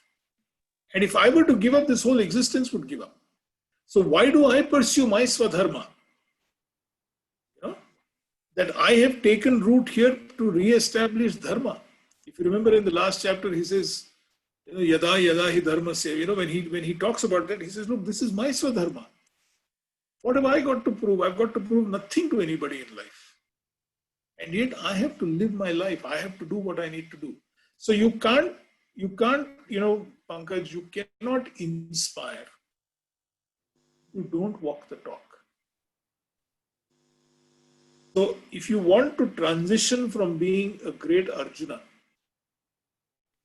and Arjuna does do that transition through the Mahabharata, and assumes the role of Krishna, which is the doer, okay, and completes the war, that is only when you actually are going to walk the talk, Pankaj. So if you cannot walk the talk, then my suggestion is don't advise them on that course of action. Because they won't accept it, they won't believe it. So you need to walk that talk, you need to do that. So what happens to us who have not walked the talk till date? What do we do there? And there is a lesson from the Gita in that. Okay, there is a lesson in the Gita from that. The first is to accept that I have not walked the talk. Okay, to be honest about it and say, look, I have not walked the talk till date. But can I tell you something? I'd like to do it from today. I'm going to show to you that I'm walking this talk. And therefore, when I'm walking the talk, I will at one point of time ask you to follow my footsteps.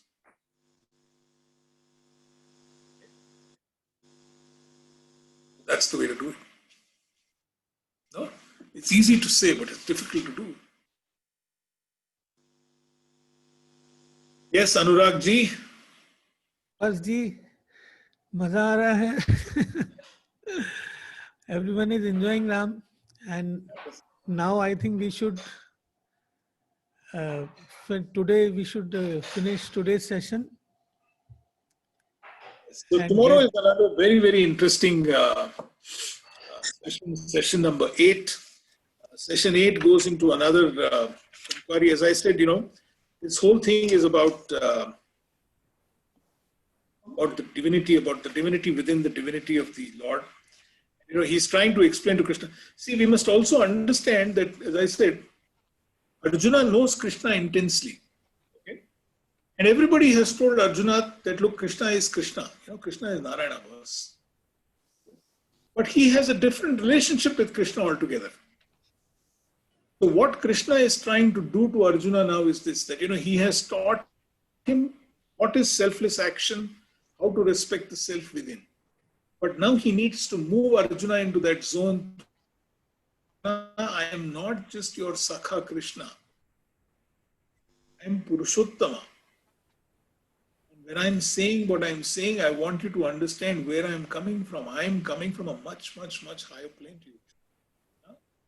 Therefore, respect that divinity within you and within me.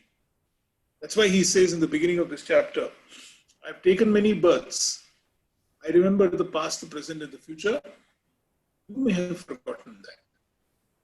What I'm trying to tell you now is this inner self which is there within me, is talking to you. How do you recognize the entire divinity? And next, the session, chapter 8 is about something called the Akshara Brahma Yoga, wherein he is talking about the imperishability of God. And this entire, inquiry, this entire spirit will go on till the 11th chapter. He actually reveals to all of us brilliant manifestation of Krishna, of the supreme Godhead. He actually reveals that to us in chapter 11. So from now to chapter 12 is entirely that. So tomorrow is chapter 8, the imperishable Godhead. Let's meet at that time, and we'll close today's session. Om Tat Sat.